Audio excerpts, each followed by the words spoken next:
today's hearing. Without objection, so ordered. I also ask unanimous consent that members not on the subcommittee be permitted to sit with the subcommittee at today's hearing and ask questions. Without objection, so ordered. As a reminder, please keep your microphone muted unless speaking. Should I hear any inadvertent background noise, I'll request that the member please mute their microphone. To insert a document into the record, please have your staff email it to documentsti@mail.house.gov.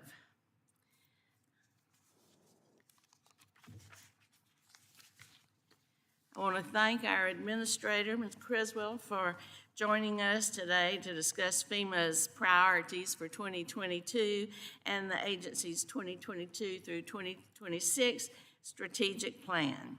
Since you were last here in June of 2021, this subcommittee has heard from several panels of witnesses that climate change, severe related weather events, and development in high-risk areas have changed the emergency management landscape. Today's disasters cause more damage, have greater impacts on communities, and require more time and money to recover. These new challenges to the recovery process make it imperative that FEMA cut the red tape within its assistance programs and deliver resources to individuals and communities in need in a timely fashion and in an equitable way. I continue to hear from stakeholders and witnesses that bureaucracy is adding inordinate complexity to the recovery process.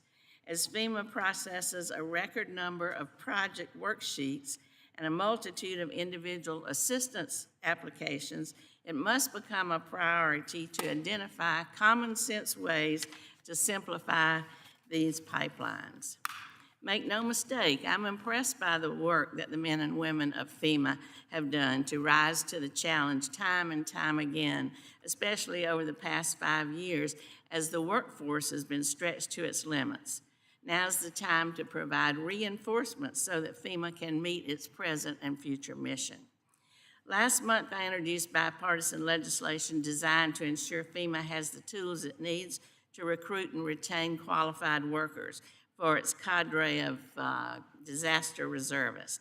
The GAO and the RAND Corporation have stated that providing FEMA's workforce access to adequate protections, training, and benefits will enhance the agency's capabilities and create better outcomes for disaster survivors and communities.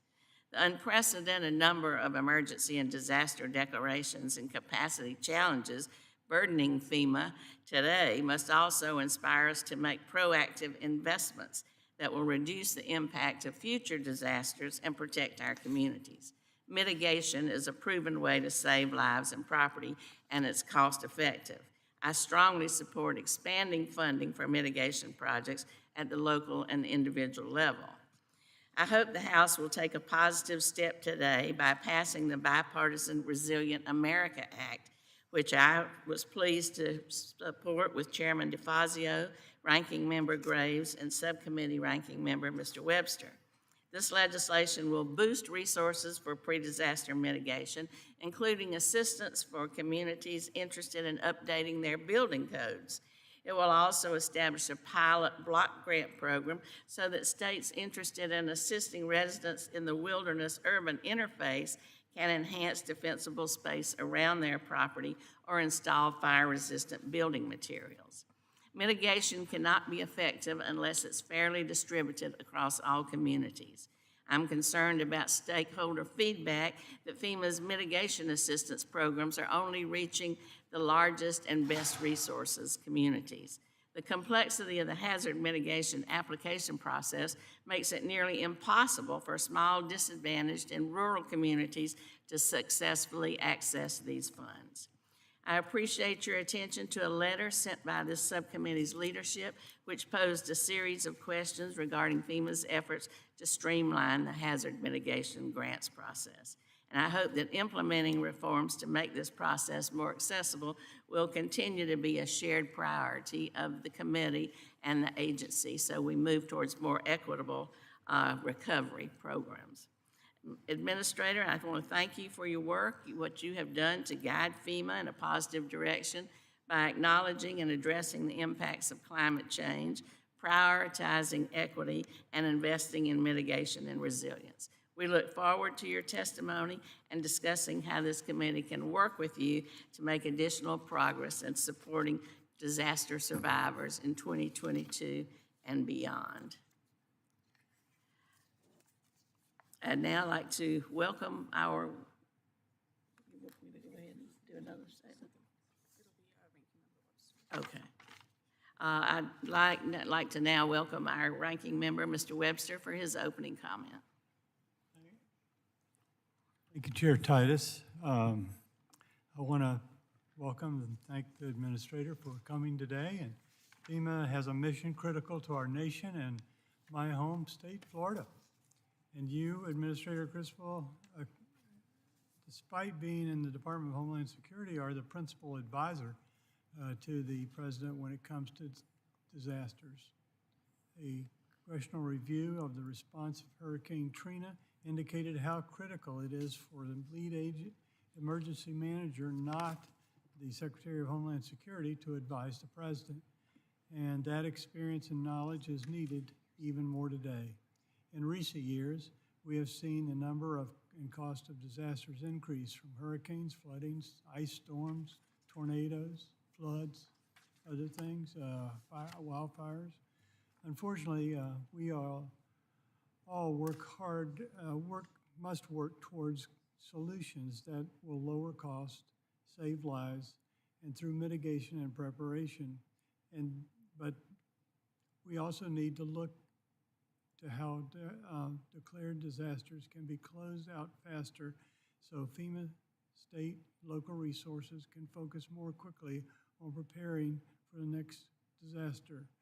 The only sub to that is when in regard to flooding in our area, the floods don't come for maybe a month or two afterwards when they crest builds. So I want you to be fast, but not too fast. Building and mitigation has been a bipartisan priority of this committee.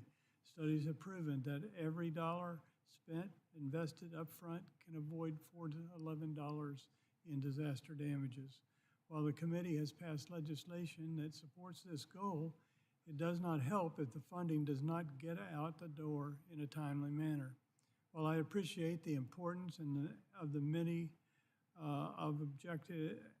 objectives of FEMA strategic plan, in order to achieve these goals, it is important for us to identify concrete steps in streamlining FEMA's processes. It seems every time we pass reforms intended to make the process more accessible and faster, red tape creeps back in, or applicants in one state are told something different than ones in another state. In February, we received testimony from various stakeholders and the GAO detailing ongoing challenges in FEMA programs. A common theme is much of the feedback related to the cumbersome process, inconsistent decisions, and confusing communications. Unfortunately, these have been persistent issues. We need to work to find solutions, and the solutions are sustainable, clear to applicants, and consistently applied. I look forward to hearing what you have to say about FEMA priorities and strategic plan, how it can help improve our federal emergency management system. Thank you, and I yield back. Thank you, Mr. Webster. I now recognize the chairman of the Committee of Transportation and Infrastructure, Mr. DeFazio. Thank you, Madam Chair. Thanks for holding this timely and important hearing, and thanks to you, Administrator Criswell, for taking the time to be with us today. It's critical that we discuss FEMA's short-term and long-term plans to meet challenges posed by an evolving disaster landscape. Natural disasters have become more frequent, more intense, and of course, more damaging and costly. And they're having a greater impact on communities across the nation. And it's critical that FEMA have the capacity to respond to this growing challenge. And to meet this goal, I believe FEMA needs an expanded workforce. We're also working on how we can help with reservists and for who get called up, and we have to be able to be certain that your programs are implemented as effectively, efficiently, equitably, with as little red tape as possible, but protecting against the potential for fraud and abuse. My state, my home state, Oregon, we got great natural beauty, but we also have great risk of natural disasters. Flooding, wildfires, the potential for a massive, once in 350 to 500 year earthquake at 9 on the Richter scale, which would bring tsunamis. And then, of course, we had the unprecedented extreme heat events last summer, which caused mortality in Portland, the second least air-conditioned city in the country because we never needed it before, and Seattle. We had temperatures that were so far above the norm, it couldn't have happened. There's a consensus of scientists without the impacts of climate change, and it'll happen more frequently. So new challenges for FEMA and things that we need to prepare for, as the chair mentioned, with mitigation in advance.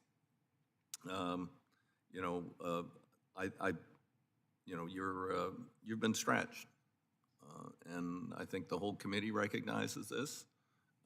Your workers have done incredible things with, in my opinion, inadequate resources. And we want to hear more about your 22-26 strategic plan and how you intend to expand your capacity and be able to deal with these disasters as they happen. I think you've been doing a great job at an agency which did fall into a little bit of neglect during the last administration. You've taken us through the pandemic, a whole different and new challenge. Hurricane Ida, Kentucky tornadoes, while you're reforming programs at the same time, which is long overdue. I'm pleased you've made equity a priority, and the agency continues to seek innovative ways to restructure its programs. In particular, the issue of documentation. I first ran across this as a very significant issue in Puerto Rico when I was on a congressional trip down there after the disastrous hurricane, where the courthouses were wiped out. People had no way of providing the documentation that was initially being demanded, and they were all routinely being denied. And we've taken some steps to mitigate that, but we need to do better. We had a similar instance in Southern Oregon with a devastating wildfire which wiped out a number of trailer parks. Similar issues regarding lack of documentation because they're house trailers parked in a trailer park. We have to be able to deal with these things. Again, we always have to be wary and afraid of the potential for fraud and abuse, but we don't have to get to the point where we're disqualifying people who should be and are eligible, and have gotten lost in the bureaucratic quagmire, being initially denied, not knowing how to reapply or what other documentation they might be able to provide. And I think you've made some strides there, but I think more need to be done. As the chair mentioned, resilience and mitigation are absolutely key. I mean, the cost-benefit ratio is extraordinary. And some of these programs, in particular, mitigation, are not tremendously accessible to small, rural, and disadvantaged communities who lack the expertise of sophisticated management staff. And, we need to be able to figure out ways to help them better, apply and understand what they could be eligible for in the wake of disasters or pre-disaster in terms of mitigation and planning. There's $1.7 billion that could yet be committed for pre-disaster mitigation. From the COVID-19 declarations alone, and I'm hopeful that we will find ways to usefully invest those funds. Thanks again for being with us today. Thanks again for your work at the agency, your expertise, and look forward to your remarks. Thank you, Madam Chair. Thank you, Mr. Chairman. I'd now like to welcome our witness today, the Honorable Deanne Criswell, who is the Administrator of the Federal Emergency Management Administration. Thank you for coming and sharing with us your plans for FEMA. We all look forward to hearing from you. Without objection, our witness's full statement will be included in the record. Administrator Criswell, you have the floor. Thank you very much. Good morning, Chair Titus, Ranking Member Webster, and members of the subcommittee. Thank you for the opportunity to testify before you today. The field of emergency management is at a pivotal moment. We are seeing tremendous change in the landscape of risk and in our professional roles. While our mission has not changed, our operating environment has. 10 years ago, we managed an average of 108 disasters a year. Today, we are managing 311. That includes the ongoing response to COVID-19. The changing climate is the biggest crisis that is facing our nation. It is making natural disasters more frequent, more intense, and more destructive. And this pattern will continue for the foreseeable future. And at the same time, structural inequities in our society are compounding the impacts of disasters for our historically underserved communities. The 2022-2026 FEMA Strategic Plan identifies 3 ambitious goals that we must achieve to address these challenges.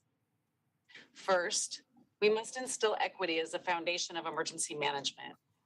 It is important to recognize disasters affect individuals and communities differently. We must commit ourselves to reducing barriers to access and commit to developing equitable outcomes for all survivors. We must put people first and reduce the burdens to individuals and communities by making our programs simpler, more accessible, and more user-friendly. We have already made important changes to the way we provide assistance to make this true. For instance, some homeowners had difficulty proving they owned their homes if their property had been handed down informally through the years. We expanded the types of ownership documentation that we can accept, like receipts for major repairs or improvements, court documents, public officials' letters, mobile park letters, and even self-certification for mobile homes and travel trailers as a last resort. In addition, FEMA has changed the way we calculate the threshold for property loss to qualify for our direct housing program, such as a trailer or a mobile home. The change resulted in more than 1,400 families receiving assistance who would not have been considered for direct housing in the past. That means 1,400 families with a roof over their head, a bed to sleep in, and a stove to cook with. These are just a few examples of where our people-first approach has made a difference, but we can and will do more. We also know that the more our workforce resembles the nation we serve, the better we will be at serving our nation. This is why our strategic plan focuses our recruiting efforts to reach individuals from underrepresented communities, including through partnering with organizations like historically Black colleges and universities and other minority-serving institutions. Our goal is to create hiring pipelines from these institutions into the field of emergency management, opening new opportunities for underrepresented communities who may not see themselves reflected in today's workforce. As you know, FEMA is not just a response and recovery agency. One of my highest priorities is to focus equally on what we can do on the front end before a disaster. This is why our second strategic goal is to lead the whole of community in climate resilience. We must recognize that we are facing a climate crisis. FEMA can educate not only our own staff, but also the nation about the impacts of our changing climate. We must integrate future conditions into our planning efforts. We must think bigger about how we approach mitigation and shift our projects to those with community-wide impact. And as with disaster relief, we must eliminate barriers to underserved communities, the barriers they face to receive mitigation assistance. I would like to thank Congress for passing the Infrastructure Investment and Jobs Act. This legislation provides significant funding to establish revolving loan funds under the STORM Act, as well as for FEMA's other hazard mitigation assistance grant programs. These investments will only grow in importance as climate change continues to alter the landscape of risk facing emergency managers across our country. I am also committed to making sure FEMA's workforce is well equipped to advise our partners on the best ways to build climate resilient communities. I am directing a new collaborative steering group comprised of FEMA leadership to begin a multi-year initiative to incorporate the dynamics of a changing climate into relevant training, planning, grant eligibility, and exercises as appropriate. FEMA program offices and the U.S. Fire Administration will also collaborate to strengthen the capability of emergency management partners to advance these critical issues within their pre- and post-disaster work. Our third strategic goal is to promote and sustain a ready FEMA and a prepared nation. The increase in frequency, severity, and complexity of disasters has heightened demands on FEMA's workforce and on the first responder workforces across our nation. To rise to this challenge, FEMA must expand its approach to agency readiness and to national preparedness. We need a better understanding of the value and skill set emergency managers bring to bear. We also need to standardize emergency management career paths, and FEMA's educational institutions are going to lead that effort, making training available to emergency managers anywhere they are at any time in their careers. And FEMA is improving its ability to meet the increasingly complex missions beyond the typical Stafford Act emergencies and disasters. I want to thank Congress for including funding in the recent omnibus for a non-Stafford incident management assistance team. We are also bolstering the support staff who enable our Stafford Act disaster workforce to better meet the challenges of the year-long operational tempo. This includes procurement specialists who allow us to actually mobilize assistance, computer specialists who facilitate data and information sharing, those who ensure civil rights are protected in all activities, and the personnel necessary to train the workforce, manage operations, and focus on employee wellness. Since I last appeared before this subcommittee in June of last year, FEMA has been tested on many fronts, and our people have risen to the occasion. As we look ahead, the FEMA strategic plan is ambitious, but it is equal to the challenges we face. Thank you very much for this opportunity to testify today. Thank you very much for being here, Administrator. We'll now move on to member questions. Each member will be recognized for 5 minutes, and I'll start by recognizing Chairman DeFazio. Thanks, Madam Chair. Madam Administrator, I'm noting that we're haven't made a lot of progress on implementing a national set of reasonable and prudent alternatives to get the National Flood Insurance Program into compliance with the Endangered Species Act. This is particularly problematic because of litigation filed and settled under the Obama administration. Washington State has one set of standards, and then with further litigation, Oregon is expected to adopt a much more extreme and unique set of standards, and there's also potential for litigation in Florida and elsewhere, ending up with a nationwide patchwork, disqualifying people from access to federal flood insurance in ways that are not reasonable. We need a federal standard. Just quickly, an example, when I looked at the potential impacts of the so-called settlement for Oregon, I held a press conference in front of the Coos Bay World newspaper, which is about 8 blocks from the 101 highway, which then on the other side is Coos Bay. And that is considered critical salmon habitat, and any redevelopment in that area would be prohibited from having federal flood insurance. What kind of progress are we making on this? What kind of timeline do you have to get this in place, to have a nationwide standard for the whole country? Chair DeFazio, thank you for raising this very important issue. I know that this is incredibly important to you in Oregon, but especially as we look at the way we're going to implement projects across the country. And there are a lot of unique challenges that you're specifically experiencing in Oregon. I know that my team has been continuing to work on this issue. I believe that they have briefed your staff recently on some of the progress that has been made. But I am happy to follow up with my team to meet with your staff to see exactly where we are at in this process. Yes, because, many of our cities and counties are about to go through a very expensive process to revise their mandated state land use plans in order to be in compliance. And if, once they begin that process, I mean, they're going to be spending money and resources they could better use elsewhere if suddenly we're going to be looking at a new national standard versus the unique standard that's been established for Oregon. So I would appreciate that. Yes, sir.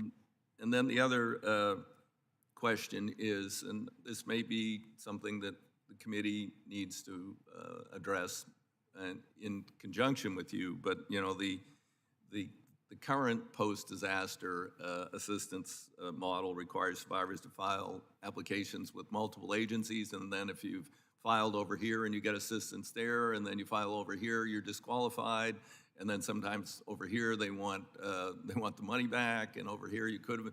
It gets incredibly complicated, and I know it involves SBA and HUD. Are we looking at memorandums of understanding or any way to streamline this in the future? Yeah, absolutely, sir. The work that we do in coordination with SBA and HUD is incredibly important to help survivors, especially as they are beginning to go through the process and try to get back on their feet. I know that it is frustrating for them to have to put information into several different applications. What we have been doing here recently is, and I think we're getting closer to this goal, is that we have been working on ways to share our data better across the platforms. So the information that they put in with one application, say with FEMA, then would transfer automatically over to SBA or HUD. I think the data sharing piece is one of our biggest challenges that we're facing right now, and rightly so with all the privacy concerns that are out there. And we are making steps to get closer on that, and it's certainly happy to provide any follow-up information on the specifics of where we are. Okay, and if the committee needs to be helpful with those other committees of jurisdiction here, I'm certain that the chair would be willing to hear from the agency on any assistance you need, as would I, and I'm sure would other members of the committee. Thank you, Madam Chair.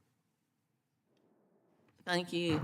Yes, as a matter of fact, I've been talking to some people from the industry who would like to put together a roundtable, which would be a more informal way for them to have input, for you to address some of these issues, and for the committee to be there in less structured, kind of 5-minute intervals. So we're working on setting that up. So we'll certainly keep you posted. Thank you, Mr. Chairman. We'll now recognize Mr. Webster for 5 minutes. Thank you, Chair. Administrator Criswell, the GAO has highlighted that the significant percentage of FEMA workforce deployed is not properly trained. The people who work for FEMA join FEMA to help other people. And if they don't know how, it's going to be pretty hard to carry out their duties. Can you give just some examples or steps you're taking to make sure that these FEMA workforce is properly trained?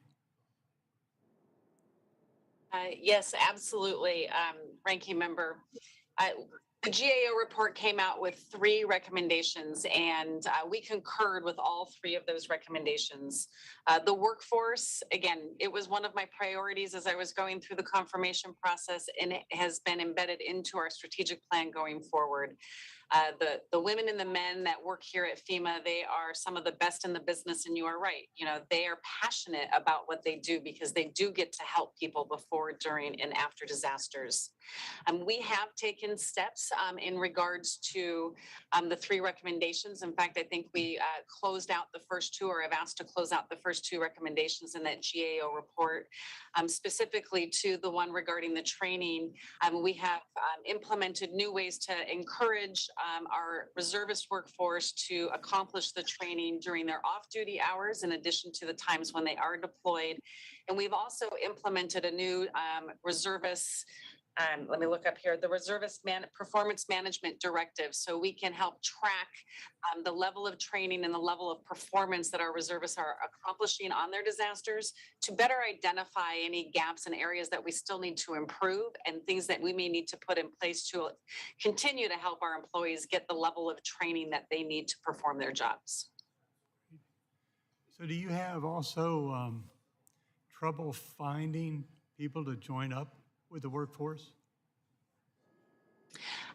Recruitment and retention is one of the things that, again, one of our biggest priorities. I think our focus right now, sir, is focusing on recruiting a diverse workforce. As I mentioned in my opening statement, reaching out to historically Black colleges and universities and other institutions to help build that workforce.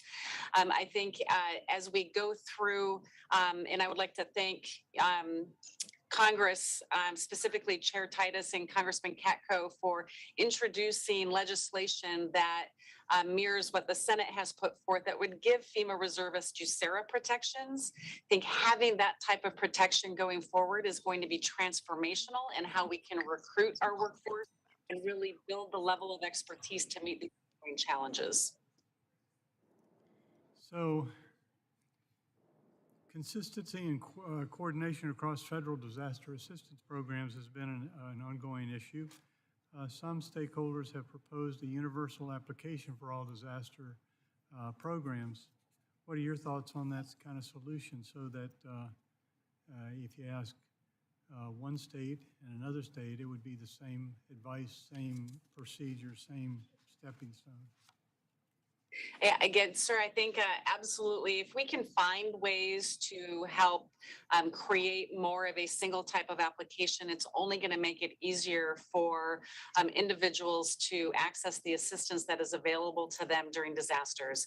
Again, I think we are making some progress in that stance. Right now, working on our ability to share data, I think, is going to be the biggest step forward. So at least if they're entering information in one platform, it gets transferred automatically over into another platform. But we are going to continue to push on how we can bring the different application processes together to make it simpler and easier on the individuals that are applying for assistance. Does it go across also, like, does it bridge different kinds of disasters? Like, there's hurricanes, but there's also floods, there's also wildfires.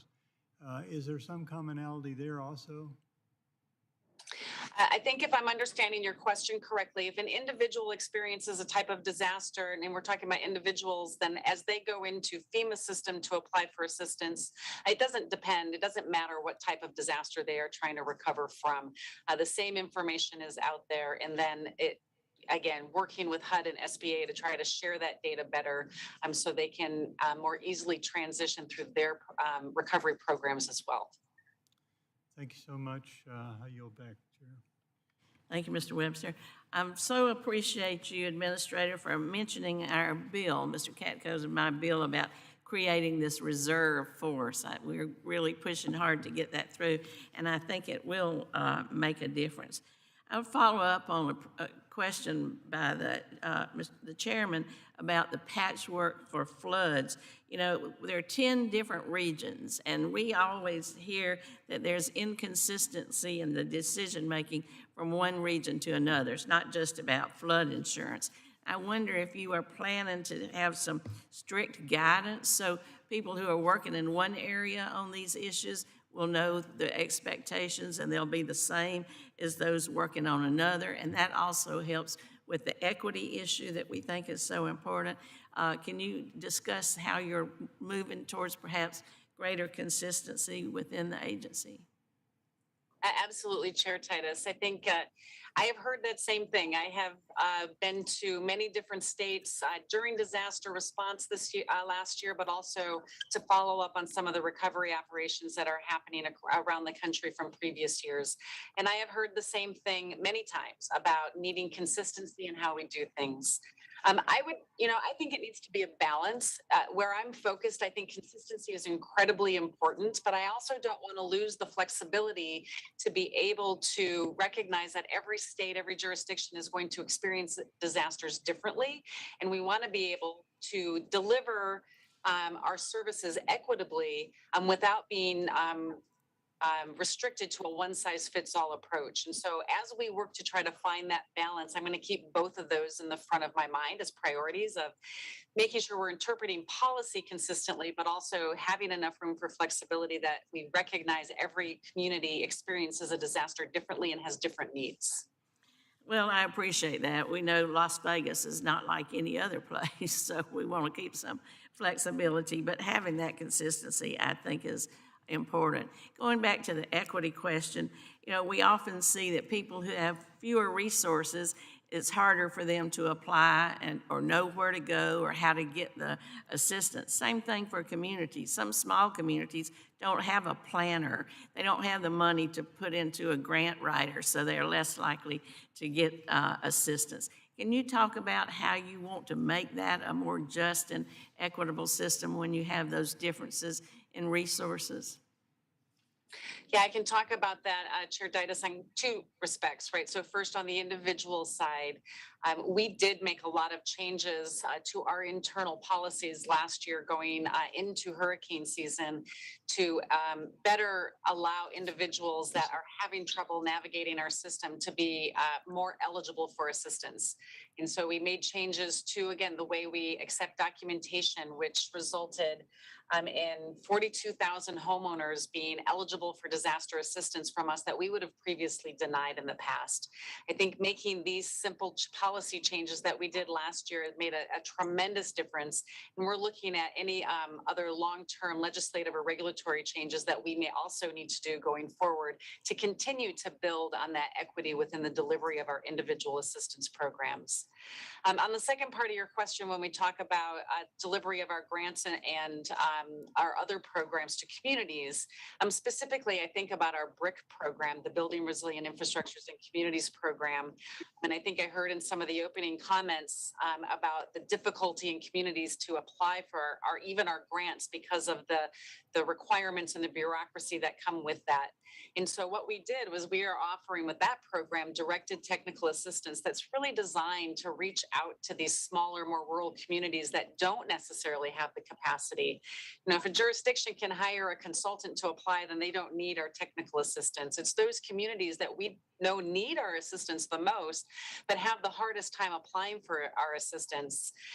The first year, we only had 12 jurisdictions ask us for this direct technical assistance, but we did a lot of outreach last year to try to encourage more jurisdictions that we knew needed help that had repeated disasters apply. We had over 70 communities apply for this assistance going into this round of grants, which is just really shows your point that we have communities that need this type of help, but they don't have necessarily the capacity to navigate our grant process. We're going to continue to work on that and how we can better use the data we have to identify the communities that need our help the most and figure out ways to help them get to that information or that resource. Well, that's good news. If there's any way we can help you do that, please let us know. Just real briefly on the BRIC program, as I understand it, the wildfire suppression is not covered by the BRIC program. It's not eligible. Is there something we need to do to help you have that authority, or do you already have it? Because this is such a serious problem in the West. If I'm understanding your question correctly, so wildfire suppression would be a response activity, and we have programs through our fire management assistance grant that can help reimburse communities for some of their response activities.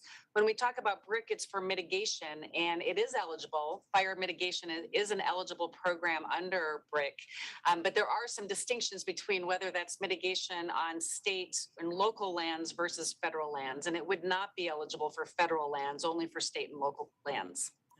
Okay, think we need to look at that. Well, thank you very much. I think we have now Mr. Gray. Thank you, Madam Chair. Administrator, thank you for being here today, for joining us, and I want to thank you for coming down to Louisiana in the aftermath of Hurricane Ida. We spent some time together in St. John Parish, and I really appreciate you doing that. And I also want to tell you that I appreciate the comments you made a little while ago about lowering, what did you say, eliminating barriers to access for assistance. I think it's critically important, and it is something that needs to be addressed.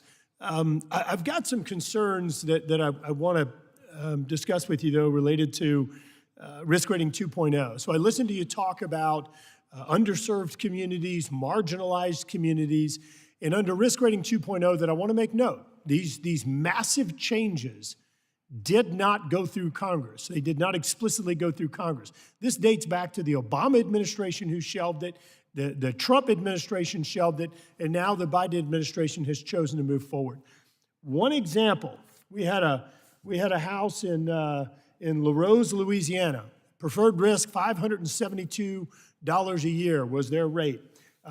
There was a clarification because they were going to make their policy effective September 30th. They actually had to move it to making it effective October 8th, roughly a week later. And the rate went from $572 to $5,531. We've got other examples where folks have gone from $560 preferred risk policy to $7,000, $8,000, and $9,000 a year. I'm having a lot of trouble understanding how you can be talking about equity and addressing marginalized or underserved communities whenever FEMA is administratively thrusting these types of actions on our constituents. Could you please respond? Absolutely, Congressman Graves. So Risk Rating 2.0 really is about equity. And in our previous version of our NFIP program, every homeowner had the same level of premium and the same level of increase, regardless of what their risk was to their property. What Risk Rating 2.0 does for me is a couple of things. From the equity side, Risk Rating 2.0 now takes into account your unique specific risk. And so you are only paying for the risk that your property has. And so it's specific to that. And individuals that have homes that are in lower risk areas are not subsidizing homes that are in higher risk areas. But I think what's more important about Risk Rating 2.0 is that now homeowners truly understand what their risk is, which means that they have a better idea of how they can plan to protect their family. Now they know that they are actually at a higher risk or in a higher risk area and can take appropriate measures to that. Madam Administrator, I want to be really clear. I totally agree with you in conveying risk to property owners, but let's go through a few things. Number one, when these folks built their property, in most cases, they built it at the FEMA base flood elevation. They complied with FEMA standards. This isn't a car or a table that you just move. This is a house. You can't move a house, or as you're aware, using ICC funds limited at $30,000, it's not near enough to actually elevate homes. Number two, you're talking about charging people for risk. In my home state of Louisiana, we've lost 2,000 square miles of our coast. 2,000. That's like the state of Rhode Island being wiped off the map. That is not because of the actions of our constituents. It's largely the responsibility or actions of the federal government that have done that. Similarly, we're draining parts of Canada, New York, Montana, and others, one of the largest watersheds in the world. They're sending us more water. Again, not things we can control, yet you're charging our constituents for it. First Street Foundation did an analysis looking at the rates under Risk Rating 2.0. They found in their analysis that the state of Louisiana was the only state that was actually overcharged, that Risk Rating 2.0 overcharges Louisiana. We asked your front office for an explanation of that. We asked for it before our April 1st meeting, and they failed to provide us a response. I want to ask if you could please get us that information. Lastly, Administrator, look, I know you got a heck of a job, and I heard you rattling off statistics about the number of disasters. this whole thing about coming in and trying to address inequities. Look, at Wall Street Journal yesterday, President Xi of China, he's abandoned their common prosperity initiative because he's concerned about the actual impacts. We've got to make sure we're moving forward on a merit-based approach. Those that have the greatest impacts are being addressed, and I'm very concerned about the lack of transparency in terms of how this is going to be done, if it's going to distort impacts or distort winners and losers here. I'd ask for clarity on how that's going to be administered by FEMA moving forward. Yield back. Thank you. I now recognize Ms. Norton. Thank you, Madam Chair, for this important hearing. Administrator Criswell, FEMA lists its goals, strategic plan for the next 4 years. And one of on that plan is to curate a workforce that reflects the nation's diversity. Could you please elaborate on FEMA's plan to partner with historically Black colleges and universities and other minority-serving institutions to establish a hiring pipeline in the field of emergency management? I am a member representing in a district with 2 HBCUs, so I appreciate this effort and would be interested in sharing the details with my constituents. Absolutely, ma'am. Yeah, I think one of the most important things that we can do is build a workforce that is representative of the communities that we serve. I have seen, just by having conversation with our employees as we were developing our strategic plan, as well as we have been revising some of our programs to include even our preparedness messaging, the importance of having individuals here within our workforce be able to speak on behalf of the different cultures across our country. So our primary goal is to make sure that we are building that workforce that represents those communities. And we have started an initiative to reach out to historically Black colleges and universities and other minority institutions to try to build that workforce. We have done a great job in the last year of creating a better, diverse workforce as it regards to gender over the last year. Much of my leadership team are now women, which is exciting. But we do have some work to go in building a culturally diverse workforce. And initiatives like reaching out to the HBCUs is one of our first steps to try to achieve that goal. Well, when disasters strike close to home, it is the local communities who are that is impacted and is most ready to serve. What efforts have been made to recruit and train a diverse workforce pulled straight from local communities? I think that is a fantastic point because many of the employees that I have talked to came to FEMA because they were a disaster survivor. And so what we have is when we do have an incident, an event that happens, we have an aggressive local hire program that we set targets for hiring people from within the communities. I think it does a couple of things, right? It, one, brings people into our workforce that know their communities best, but it also helps us build a workforce of the future that then knows what it's like to be that disaster survivor and can help us continue to change and evolve our programs to meet their needs. And so our local hire program has been one of our best tools to increase the number of employees we have that are supporting the actual communities that have been impacted. Well, I'll be looking very closely at that local hiring here in the District of Columbia. The New York Times in June 2021 reported that white disaster victims received more from FEMA than people of color, even when the amount of damage to their homes and properties is the same. Could you explain why this occurred? Yeah, I have read that report and I have read other articles that have the same claims. And what we have found is that we have made our policies very difficult, I think, for those individuals that need our assistance the most. That is one of the reasons that we made some changes to our policies ahead of hurricane season last year by changing the type of documentation that we accept for both homeowners as well as renters, which has accounted for close to 100,000 additional individuals being eligible for FEMA assistance that in the past we would have denied. But we've also, and I think maybe even more specific to your question, we used to have a set threshold for individuals to be eligible for our direct housing program. And it inadvertently discriminated against people that have lower incomes or lower value homes. And so one of the other changes that we made was moving from a set threshold to a price per square foot. So regardless of the home's value, everybody had an equal opportunity to be able to be eligible for our program. And that resulted in an additional 2,700 families being eligible for direct housing after Hurricane Ida. Thank you very much. I see my time has expired. Thank you. We'll now go to Mr. Massey. Thank you, Madam Chairwoman.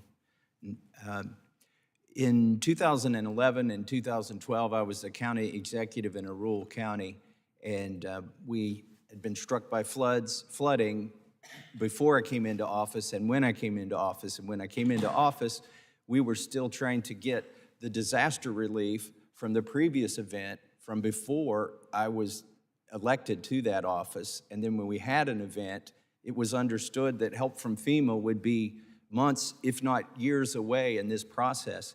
And I contrast that with these folks from the USDA, and I'm sorry I don't know the exact name of these programs, but they came in at the speed of need and looked at the disaster and said, okay, we're gonna authorize this and we'll reimburse you as soon as we can. These were literally roads and bridges that had been washed away, and people needed to get to work. School buses needed to go on these roads. And again, it's a small rural county budget where you don't, if you had the resources to fix it immediately, you wouldn't need FEMA. But we didn't have those resources. So that was always something that was frustrating, and I wondered why the USDA, under a much smaller program, was able to come in and do these things in a matter of days, whereas FEMA was going to take months and years. And I'm sure things have improved somewhat since then. But can you talk about how you might be able to coordinate, or how you have coordinated or will coordinate with other agencies to increase the speed? I know you have trouble recruiting the people that will go and do this assistance, but maybe those people already exist in other agencies. Congressman Massey, I can't speak specifically to what you're talking about with USDA. I'm happy to have my team get back with your staff to find out exactly which specific program you're referencing. But there are different authorities and different jurisdictions that federal agencies have responsibility for. Some of our projects are very complex when we're going in, and it may seem like a simple project to repair a road, but it could be a very complicated project that has environmental reviews. And so we do work closely with the communities to make sure that we are understanding what it is that they want to do and they need to do. We also have the ability to do expedited project worksheets for some of the costs that they incurred early on, so we can help get them back on that road to recovery quicker. There are some other mechanisms that we can use to work with communities to help them through this process, because I do understand, I was a local emergency manager in Aurora, Colorado, and sometimes those resources readily available up front. So we do have teams that can work with communities to better understand what their cash flow needs are and how we can assist them in getting these projects off the ground. Thank you very much. Yeah, just understand that for small rural communities, $200,000 provided within a week of the disaster is sometimes worth $2 million that's provided a year later after the work's already been done and the county's already had to put the money out. So thank you for being sensitive to that. We need help at the speed of need. Another question that I have is, the private sector employs modern technology to more accurately and in a timely fashion assess damages after an event, after a hurricane or a tornado or something like that. And a small sampling of FEMA assessments following Hurricane Michael indicated that the private sector method was more accurate in assessing damage. Has FEMA explored testing new technologies to speed up the process? Yes, absolutely. I think that one of the things that we have actually learned through the last 2 years with COVID-19 is our ability to do some of the things that we would normally do in person using technology more. And we are continuing to gather the information of where we were able to improve the delivery of our assistance. Some cases it wasn't as effective, and we want to be able to use this technology, though, to help us advance the way that we're making these damage estimates going forward. We have always used things like GIS to help us get a better picture of what the overall intent of the or extent of the damage is. And that's really helped us get the declarations declared faster. I think we do have work to do, and happy to partner with and get information about the specific private sector methodologies that you referenced that can help us continue to improve how we are also doing that. Thank you very much. I yield back. Thank you. I now recognize Ms. Napolitano. Thank you, Chairman Titus. And Honorable Criswell, I have several questions. I may have to submit them for the record, but first of all, in your strategic plan, diversifying workforce and recruiting for minority serving institutions, you don't list the Hispanic serving institutions because there is quite a gap sometimes in getting information and the language people understand.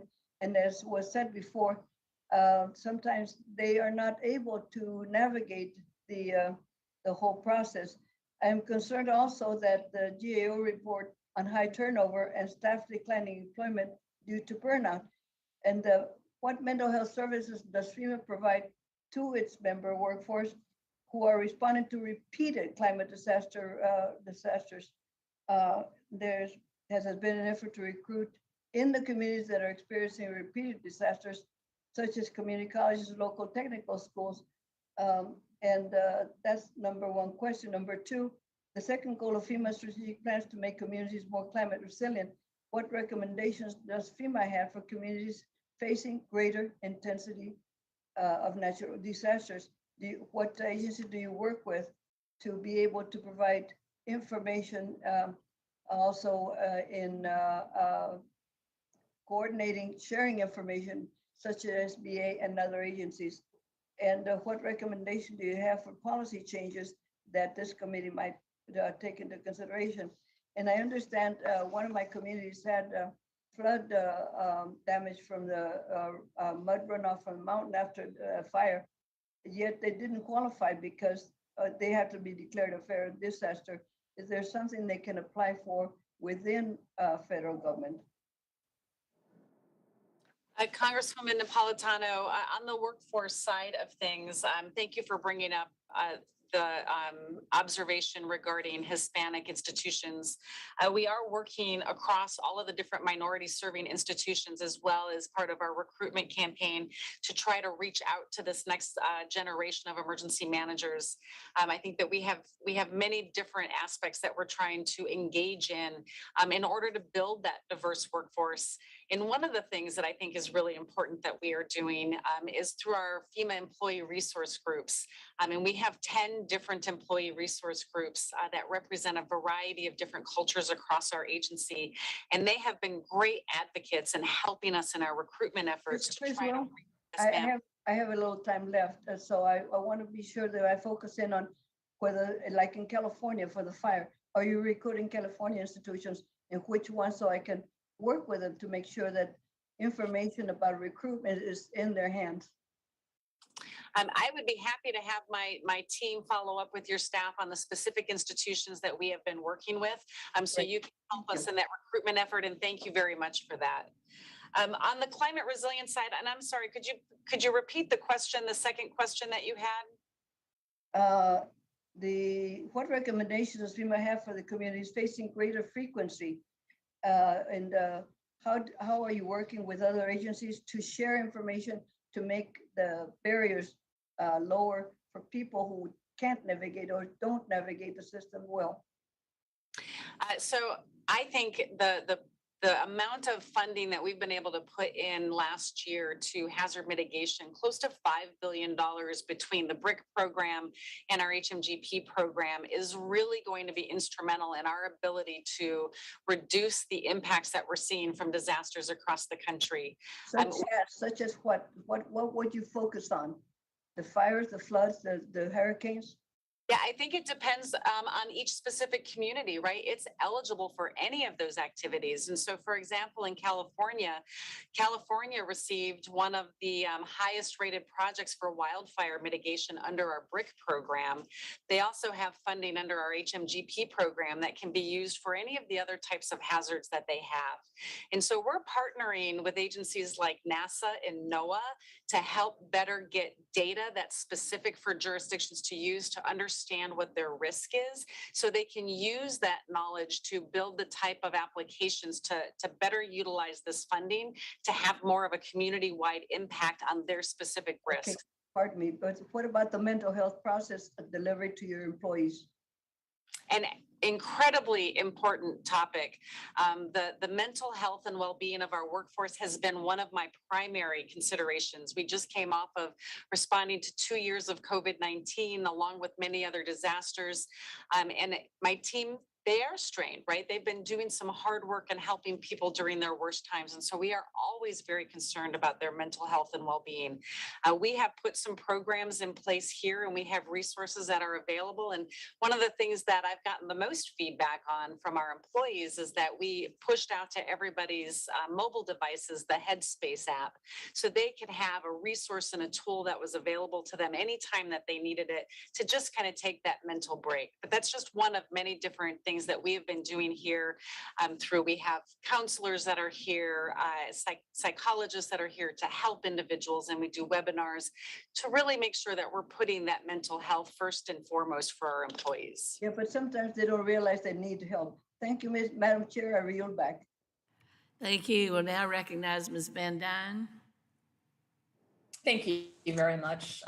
And thank you very much, Administrator Criswell, for being here. You know, I have yet to encounter a racist natural disaster, but it seems to be what some of my colleagues here today are suggesting. There are legitimate victims of natural disasters, and I would hope that that would be where our focus is, and not on those manufactured victims by identity politics. I'm very confused about what's happening here today. I worked for HUD for 2.5 years, and I worked at a time during Hurricane Harvey, representing Texas and great states like Louisiana through their hardships. And there are some wonderful people at FEMA. Your RA, Region 6 RA, Tony Robinson, is phenomenal. He can tell you firsthand about some of the experiences that we have had working with people. We are trying to give them streamlined help going through some of the worst experiences in their lifetime, and making sure that they get the help that they need when they need it, and that the other departments are working hand in glove, like FEMA and HUD. One of the most experienced people that I talked to during this time was Representative Garrett Graves from Louisiana, and that's why I'm going to yield the balance of my time to Representative Graves. Thank you, Ms. Van Dyne, and I want to thank you for your work with HUD. Administrator, Congresswoman Van Dyne brings up a really good point. She brought up the fact that you know, FEMA and HUD and disasters are not, they don't discriminate in any way, shape, or form. Yet, under FEMA's policies, under FMA and under BRIC, the Flood Management Assistance and the BRIC program through the pre-disaster mitigation dollars, the programs are participating in the White House Justice 40 initiative, which I'll make note again, was not something that Congress ever passed. And under that program, a minimum of 40% of the funds are going to go toward communities that are, quote, disadvantaged. Look, we represent Cajun folks, we represent tribal communities, folks that have been disadvantaged by the federal government. There's no transparency in how these funds are going to be distributed, none. And I just want to know what we need to be telling our folks at home. Are they going to be discriminated against through this Justice 40 initiative? I think that it's a really important topic that we need to have a conversation about. When I talk about underserved communities, I'm talking about any community across this country that we have seen that has been disproportionately impacted by disasters. I've seen a number of those communities in Louisiana. I've seen a number of those communities in Texas. Our goal with all of our programs is to make sure that we are working really closely with our state directors to better identify the communities within their states, because they know their communities best, to help them apply for the assistance that is available. Because we're talking about small communities. I'm talking about rural communities in the Midwest that have staffs of 1 or 2 people that just don't have the capacity to apply and navigate the bureaucracy that we have to get the type of resources that are available. So I'm committed. I mean, but what about communities in South Louisiana, in Texas, in Florida, in New York, in New Jersey, in North Carolina, and other places that, in my opinion, are being discriminated against by FEMA through Risk Rating 2.0 by the huge surge in their flood insurance rates? Are those people going to get a disproportionate amount of assistance from FEMA to help to make these communities safer whenever the vulnerability they're experiencing has nothing to do with anything they've done? Yeah, the numbers that we're showing right now, as Risk Rating 2.0 has just been rolled out, is that 90% of the individuals had either a reduction or the same level of increase that they would have had under the previous program. In the previous program, everybody would have had an increase. But we do understand that there are some parts of the program and there are some individuals that are going to see much larger increases in this. And that's why there's 2 things that we're working with, right? One is that nobody will see an increase of more than 18% per year. But 2, we are working with Congress on an affordability plan, because we do recognize that there are individuals that are going to have a hard time with this. We completely support the Affordability Act to make sure that everybody has equitable access to the insurance premiums But Madam Administrator, what's happening under Risk Rating 2.0 is you're charging people for, quote, increased risk that FEMA's identified that these people had nothing to do with. They built their home in compliance with standards. The solution here is actually to build better flood protection. That's the solution in every state, not to go out there and charge these people unaffordable rates. I want to make one last point. You have your climate. Grace. Oh, I'm sorry. Sorry. Okay, thank you. You know, I just can't sit here and have someone say we're making up racist disasters. I have to respond to that. You heard Ms. Norton quoting a New York Times article that white communities were much more likely to get in an extra amount of individual assistance funds than black communities. I mean, the figures are there. This is not something you're making up. Underprivileged communities are those that often are in the most disaster-prone areas, whether it comes to flood or air pollution or these heat zones. This is evidence out there in the statistics. This is not something this committee is making up to try to have some racist policy to benefit some groups over others. We're trying to do away with that and have a more equitable policy. So those kind of just throwaway remarks are just, you've got to, there's no evidence for that, and we're just not going to let it stand. Now we'll recognize Mr. Stanton. Thank you very much, Madam Chair, for the opportunity to join the subcommittee here today. Administrator Criswell, welcome. The city of Maricopa in my home state of Arizona is growing at an exponential rate.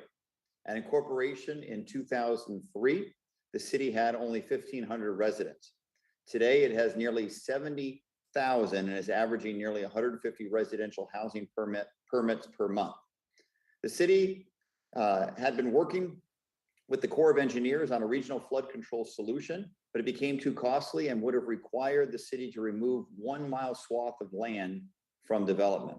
Instead, the city proposes to build a project that will protect residents and businesses from flooding without hindering its growth. The city submitted its first set of plans to FEMA in February for review, and I, along with every member of the Arizona congressional delegation, sent you a letter requesting an expedited review.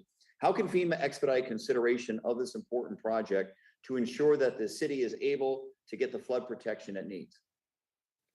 Congressman Stanton, thank you very much for that. We have received your letter regarding this map revision. It is currently under review. I did check with my team recently on the status of that.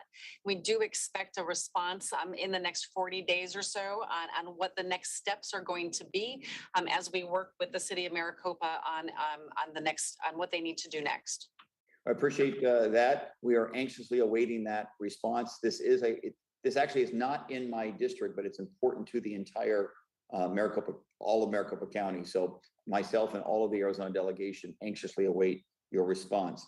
When migrant families arrive at our southern border, the Department of Homeland Security and the federal government turn to local communities to deliver humanitarian assistance necessary to meet their needs, from shelter to food to clothing. Local NGOs provide these essential services. One way that NGOs are able to provide this assistance is through FEMA's Emergency Food and Shelter Program. Now, in many Arizona communities, those NGOs are not large entities. They are small churches and small nonprofits with limited staff and minimal resources. The fiscal year 2022 funding bill includes $150 million for the Emergency Food and Shelter Program to specifically provide shelter and other services to families and individuals encountered by the department. How does FEMA ensure the notice of funding opportunity for these resources reaches all potential eligible applicants, including small nonprofits like those in Arizona? Thank you, Congressman. The Emergency Food and Shelter Program is an incredibly valuable resource for this humanitarian mission. And we do have $150 million that is available to go to nonprofits to help with this mission. This program is a grant that's funded by FEMA, and it's given to a board, and that board makes the decisions on how that information is, or how that funding is distributed. I'd be happy to get back to you and your team with some specifics on how they do their outreach when the funding is available. We very much like that follow-up. What opportunities exist to increase local NGO awareness of these resources and provide expanded support to ensure that they are able to apply for these funds? I think that we have many programs that we can tap into to help increase that. First, our Center for Faith-Based Services has done a lot of outreach to nonprofits to help them understand the many programs that are available to them in addition to this one. And so we can continue to work with your staff if there's something specific that we're not reaching, like if there's a specific example where we haven't been able to get to those communities, I'd like to know that so then we can work on our outreach and engagement plan to ensure we are getting this information out to all of those that could utilize some of these resources. That's very much appreciated. We'll look forward to that follow-up and having a deeper conversation about some of the smaller organizations in Arizona that need these resources because they provide essential services to communities in need. With that, I yield back. Thank you, Mr. Stanton. Well, that concludes the questions that we have and at the end of the hearing. But Mr. Webster, do you want any final remarks? I don't. Well, thank you so much, Administrator. We very much appreciate your being here. We've got some answers and some additional questions that we'd like to follow through with. Also want to thank you and FEMA for all their help during COVID. I know they were really on the front lines in Nevada, and I'm sure in other places too. I ask unanimous consent that the record of today's hearing remain open until such time as our witness has provided answers to any of the questions that may be submitted to her in writing. I also ask unanimous consent that the record remain open for 15 days for any additional comments and information submitted by members or witnesses to be included in the record of today's hearing. Without objection, so ordered. And Administrator, I hope you'll put somebody on your team with our office so we can talk further about having that roundtable, which I think would be very valuable, and getting some people from the industry there, many of whom are former FEMA employees as well. So we look forward to working with you on that, and the committee stands adjourned.